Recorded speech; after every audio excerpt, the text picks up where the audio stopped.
O livro Nunca Desista dos Seus Sonhos, ele foi escrito com as entranhas do meu ser.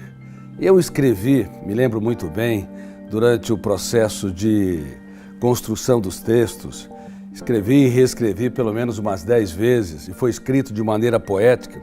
A minha intenção era abordar os sonhos de um modo diferente do que as pessoas comumente têm. Para as pessoas, sonhos são desejos, são intenções, mas o inferno emocional está cheio de pessoas bem intencionadas.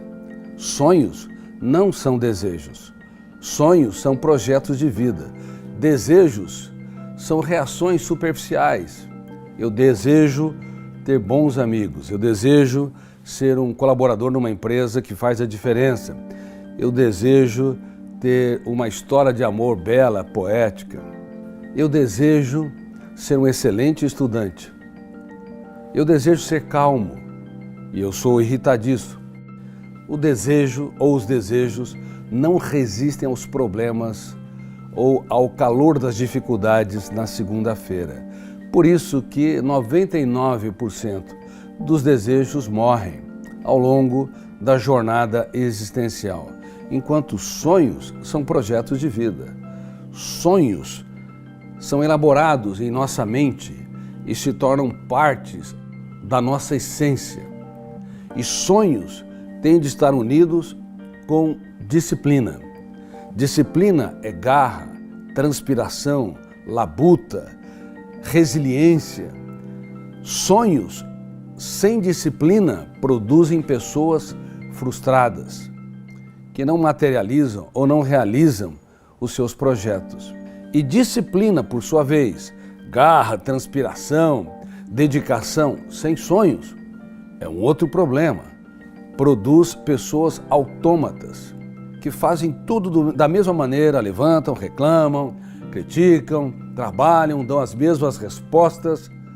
São pessoas automatizadas, robotizadas. Portanto, sonhos sem disciplina produzem pessoas frustradas e disciplina sem sonhos produz pessoas robotizadas e automatizadas. Você divorciou seus sonhos da sua disciplina? Se divorciou, muito provavelmente você vai ter dificuldade de fazer a diferença num ambiente social. Você vai ter dificuldade de impactar, inspirar pessoas, dificuldades de andar por ares nunca antes respirados. E sonhos sem riscos não são sonhos, são reações protegidas debaixo do cárcere do conformismo que não levam as pessoas a andar por ares nunca antes respirados. Por isso, quem vence sem riscos ou quem sonha sem riscos triunfa sem glórias. A vida é um grande contrato de risco. Aplausos e vaias, sucessos e fracassos, risos e lágrimas fazem parte da nossa história. Quem tem medo desse contrato de risco vai chafurdar na lama da sua autoproteção, uma proteção que se torna cruel, um cárcere mental. Quem tem medo das vaias, das rejeições, das crises, talvez não sofram grandes estresses, mas também não chegarão a lugares que nunca os outros chegaram. Alexander Graham Bell, ele disse certa vez, Alexander Graham Bell foi o inventor do telefone. Se você andar pelos caminhos que todo mundo andou, você vai chegar a lugares que todo mundo chegou. Por isso, se você quer ir além, se você quer inovar, você tem que aprender a correr riscos. Reitero, riscos de serem vaiados, criticados, rejeitados, incompreendidos. Mas são etapas para quem quer construir grandes projetos que de alguma forma melhoram a qualidade de vida da humanidade, inspiram jovens, levam a mais a igualdade, oportunidade e justiça social. Mas infelizmente, talvez 99% das pessoas ou mais divorciaram sonhos da disciplina. Quando os dias mais tristes chegam, quando o mundo desaba sobre eles, quando bate na porta as decepções, eles simplesmente vivem o seu continuismo. E você? Vive um continuismo atroz? Sabia que isto é um presídio mental? É um cárcere mental que pode levar você a ser asfixiado a vida toda, ainda que você trabalhe, ganhe seu salário, ainda que você tenha certo respeito na sociedade, mas te impediu de você criar ideias, desenvolver conhecimentos, novas tecnologias que impactasse a sociedade.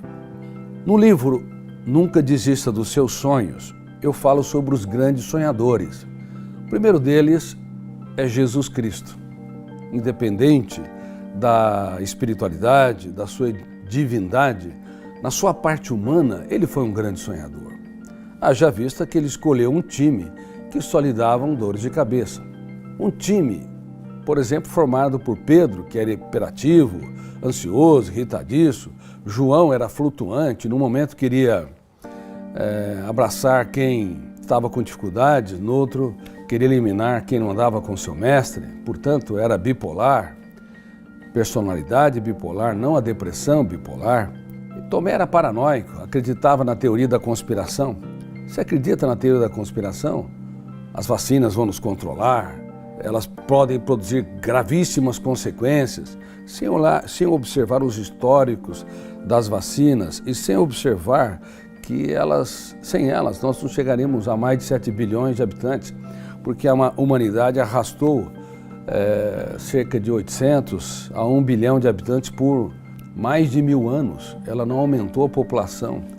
Claro, faltava alimentos, mas em destaque a humanidade sofria com as grandes viroses e também sofria demais com as bactérias que infectavam o corpo. Sem as vacinas, nós não chegaríamos aonde chegamos. Mas eu quero te dizer, a teoria da conspiração faz com que as pessoas desconfiem de todo mundo. Sempre acham que tem alguém puxando o tapete, sempre acham que há algo por detrás. Claro, não devemos ser ingênuos nunca, mas toda pessoa meia paranoica sofre demais, porque está sente-se perseguida de alguma forma por fenômenos ocultos. Tomé era um tipo assim. Mateus tinha o viés da corrupção, segundo os fariseus, e o melhor deles, Judas Iscariotes, o mais culto, o mais dosado, o mais sereno, ele era não transparente, infiel à sua própria consciência. O que você acha de um time deste? Escolher um time com esse perfil de personalidade, de habilidades intelectuais e emocionais não colocaria em risco o projeto dele? Claro que colocaria, porque ele não impunha suas ideias, o mestre dos mestres a expunha. Essa criança que é a mais comemorada do mundo nos natais é a menos conhecida no teatro da sua mente. Este homem que é o mais aplaudido de todos os tempos, chamado de mestre, o mestre dos mestres, inclusive por religiões não cristãs, é o menos entendido em relação às ferramentas de gestão da emoção que ele utilizou para executar os seus sonhos, para trabalhar a agressividade, a irritabilidade, o egocentrismo, o individualismo dos seus alunos. Se você apenas investe nas pessoas que correspondem às suas expectativas, você não é um grande sonhador. Você faz o que todo mundo faz. Se você na sala de aula aplaude só os alunos que vão bem nas notas, que são bem comportados, você está apto para formar repetidores de informação e não pensadores. Se você valoriza só os amigos que têm uma boa condição financeira ou que não te dão problemas, não te estressam, provavelmente teu ciclo vai ser diminuto. Talvez você tenha alguns amigos ou nenhum amigo. Muito provavelmente você nem seja amigo de si mesmo. Você cobra demais de si? Grande parte das pessoas cobram demais de si. E quem cobra demais de si não é um sonhador, é um estressador do seu cérebro. O mestre dos mestres investiu tudo aquilo que tinha naqueles que pouco tinham. E com paciência levou-os pouco a pouco a entenderem que cada ser humano independente das decepções e frustrações que nos causam, não é mais um número na multidão. É um ser humano único e irrepetível. Você enxerga a vida com essa leveza e essa profundidade?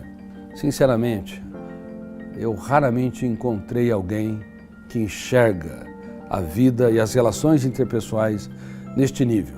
Por isso não sabem namorar a vida, não sabem se abraçar, nem ver um charme nos seus defeitos e nos defeitos dos outros.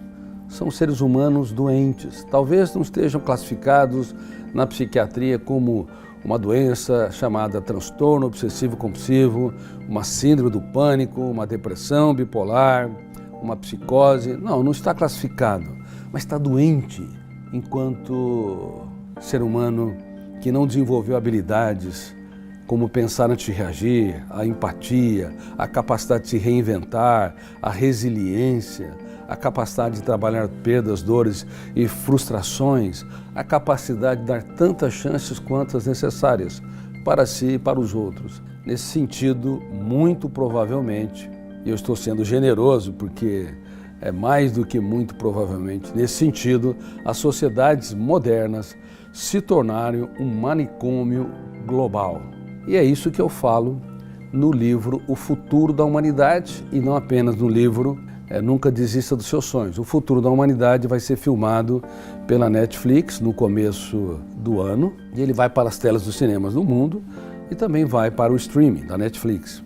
Um manicômio global, onde as pessoas cada vez mais estão afastadas de si, perderam a sua essência, não brincam, não libertam seu imaginário, não criam, são rígidas, ruminam perdas, mágoas e frustrações. Aprendam com o mestre dos mestres. Dê o melhor de si para aqueles que estão ao seu redor. Uma pessoa grande se faz pequena para tornar os pequenos grandes.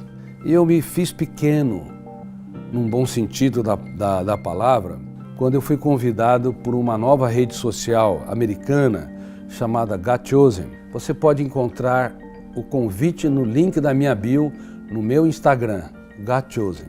Eu fui convidado, reitero, para desenvolver um programa 100% gratuito de saúde emocional ao lado do perfil de cada usuário, brasileiro, americano, russo, dinamarquês. As pessoas, usuários, milhões deles, vão entender que minha paz vale ouro, o resto é lixo. Se a minha paz vale ouro, o resto é insignificante, eu não posso negociá-la de maneira irresponsável. Mas a maioria das pessoas, quando sofrem uma crítica, uma rejeição, vendem a sua paz por um preço vil, porque compram aquilo que não lhe pertence. Isso não é sonhar, isso é adoecer. Isso não é desenvolver projetos, é se enclausurar e se encarcerar. Nunca desista dos seus sonhos de ter uma mente saudável, uma emoção feliz, tranquila e serena. Se você compra aquilo que não lhe pertence, a tua paz não vale ouro, a tua paz vale quase nada. Se as pessoas facilmente roubam sua tranquilidade, ela não vale ouro, porque você não a protege. A maioria dos seres humanos não sabem proteger a sua emoção, não sonham com uma saúde emocional sustentável e inteligente, baseada nas ferramentas de gestão da emoção.